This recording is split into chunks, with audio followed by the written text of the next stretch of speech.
With Gloria and Boyd behind us, we see a trend of broken homes and traumatic events being the root of their problems. This is not always the case, as seen with the next patient, Fred Bonaparte. Once the chief orderly of the asylum, it was Fred's duty to care for the patients.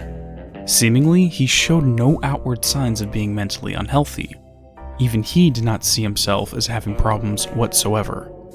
With Boyd and Gloria, it was obvious, so figuring out Mr. Bonaparte will take a bit more work. Without knowing what to look for, it is hard to recognize there is an issue to begin with. Behavior that would otherwise seem healthy can be the result of a long-term conditioned response. For Fred, this behavior mixed with an external stressor is what triggered his mental illness. In order to get more details on this, let's back up and take a look at his story. Over the course of his duties as chief orderly, Fred took interest in a catatonic patient named Crispin Whitehead. Inviting him to play a game of Waterloo, Fred hoped that this form of play therapy would help Crispin open up. One of the mental vaults shows what happens next. In Fred vs. Crispin, we see that the patient was an adept player and easily won repeatedly. In the next vault, Fred vs. Napoleon, the chief orderly walked away from the game after losing 27 times in a row. Between the association with the game, Waterloo, and Fred being a blood descendant of Napoleon Bonaparte, the genetic memory of his ancestor woke up angry with his descendant for being bested. While this scene can be described as Fred being possessed by the spirit of Napoleon, it is more accurate to say a split personality was triggered. Better known as dissociative identity disorder, or DID, the real-world cause is not fully understood. According to research performed at the Cleveland Clinic, long-term abuse was a factor in 90% of documented cases. The running theory is that an individual may mentally break away from the self as a method of avoiding physical or mental distress. Other proposed causes can be linked to traumatic events such as accidents, natural disasters, war, and things of that nature. The brain, in its attempt to self-regulate, uses this as a method of coping. The seeds of DID are generally planted during childhood, when the brain is still developing. The theory is that the brain learns this dissociative technique to avoid stressors. Once something works, the brain keeps doing it as a learned behavior. However, this basic description doesn't fully apply here. The Napoleon personality isn't crafted to avoid something. If anything, Fred is the one running away after losing the game. The general is demanding that Fred's warrior spirit be reinvigorated and return to defeat Crispin. This is not the only difference, though. Generally, the individual is unaware of the other personalities, while these two have full conversations. These conversations are visualized within Fred's mental world. Once inside, the two can be found facing off around a game board. The Battle of Waterloo is designed on 3 tiers: a room with the 2 players, the game board itself where Raz can position the pieces, and zooming down into a game world modeled after the French Revolution. The drama of the level is centered around a game of war between the two.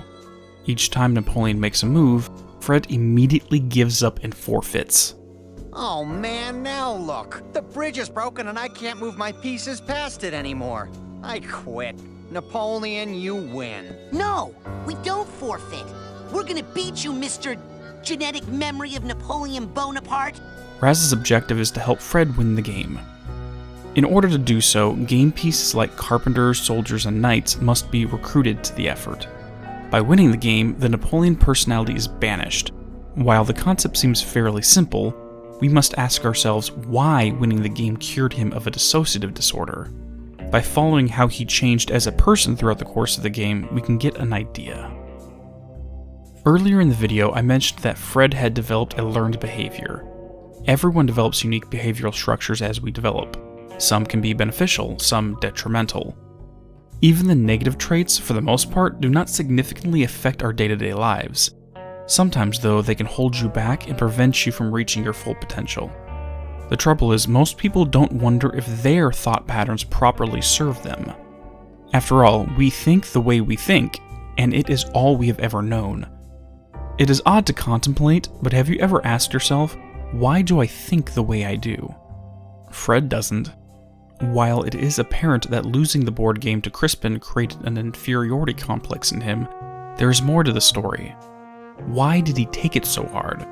After all, his duty was to get the patient out of a catatonic state. He succeeded. He should feel accomplished. Instead, he felt helpless at his inability to win a simple game with a man he considered a feeble-minded invalid. Based upon the evidence in the game, Fred has a behavior called learned helplessness. In the 1960s, out of the University of Pennsylvania, the psychologist Martin Seligman began research on the behavior and how it related to depression. Learned helplessness is a behavioral pattern where one has grown so accustomed to a negative stimuli that they begin to feel they have no control in preventing it.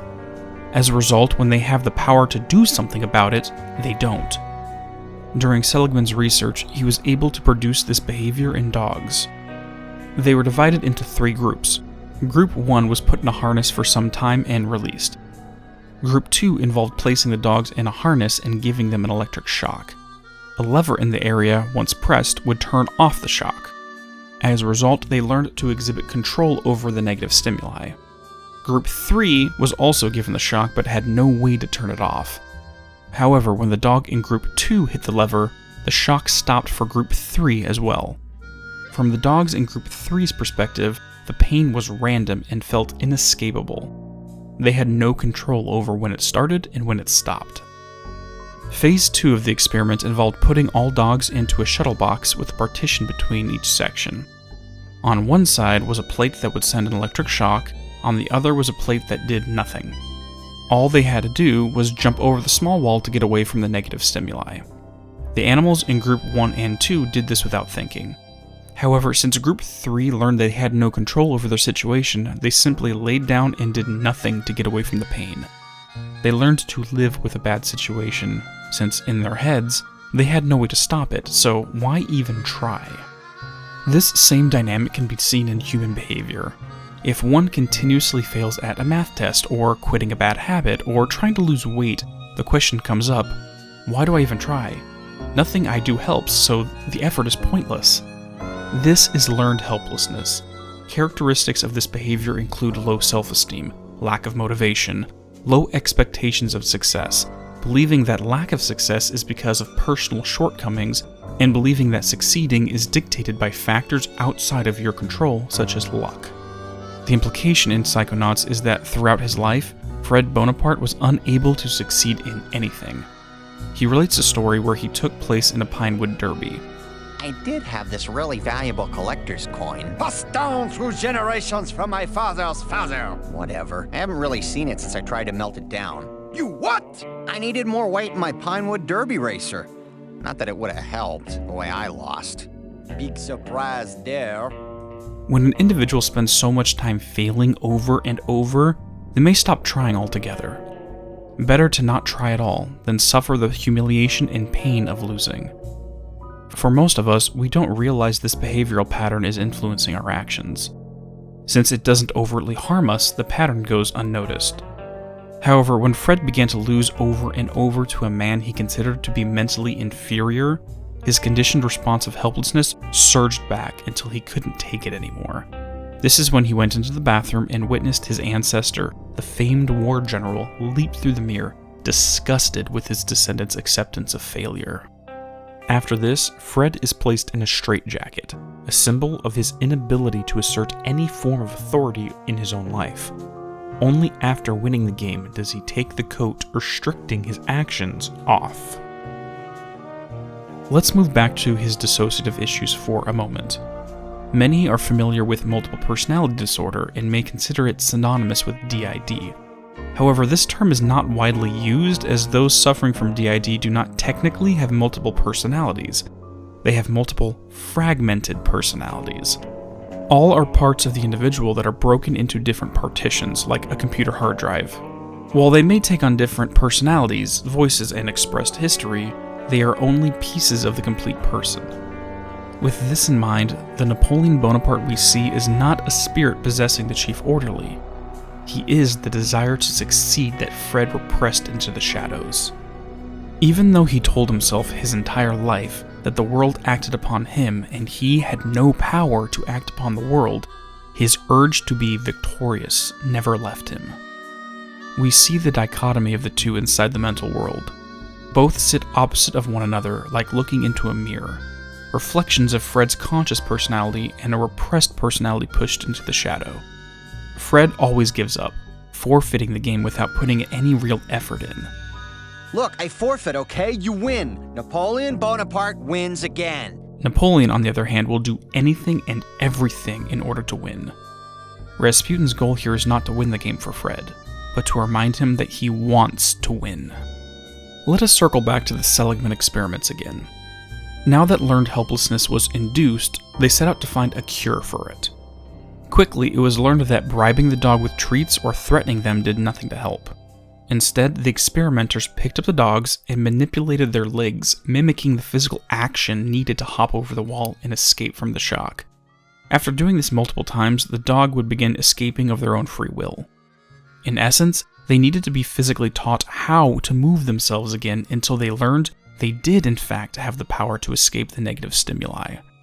This is exactly what Raz does throughout the Battle of Waterloo. While it may seem like Fred is a passive observer to the game with Napoleon, Rasputin is taking him step by step through the psychological process. This is in more ways than one. Moving the pieces is only one step. Recruiting the pieces is another. Between the carpenter, the three soldiers, and the knight, all reflect Fred's refusal to do anything to help in the war. Raz must motivate them, make them want to fight.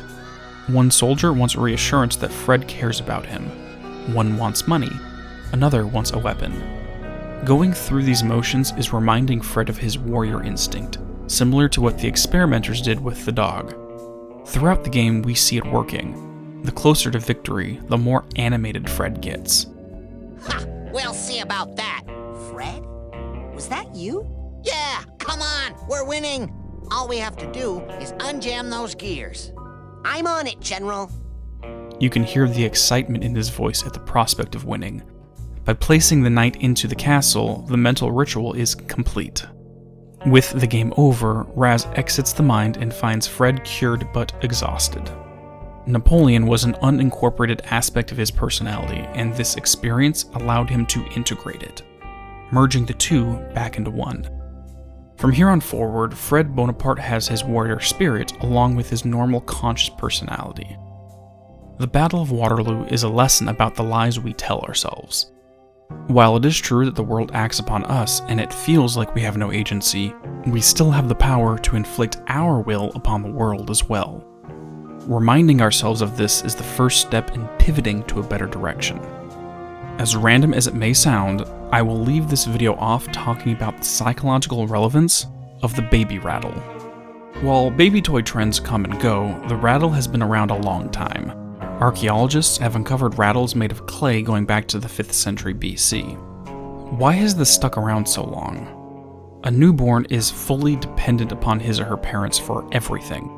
In essence, the world acts upon them and they have no power over themselves. Some developmental psychologists have asserted that the rattle is a tool for cognitive development.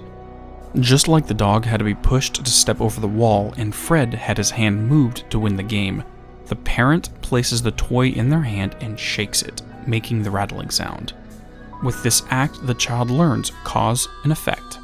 I do this, and a sound happens. They learn that they do in fact have the power to act upon the world around them. By letting the obstacles placed upon the path dissuade us from walking the road, we remain in the same place, never progressing and feeling more helpless day by day. Sometimes all we need is a tool, a mental rattle, to remind ourselves that we have the strength to overcome those obstacles and continue forward. Just like any journey, we may not end up where we intended, but if we keep walking and endure the struggles instead of running from them, we will end up somewhere better than where we started.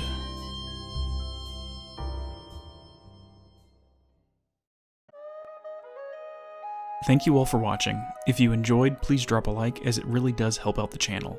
If you would like updates on new uploads, feel free to subscribe or follow me on Twitter. Have a good day and peace be with you all.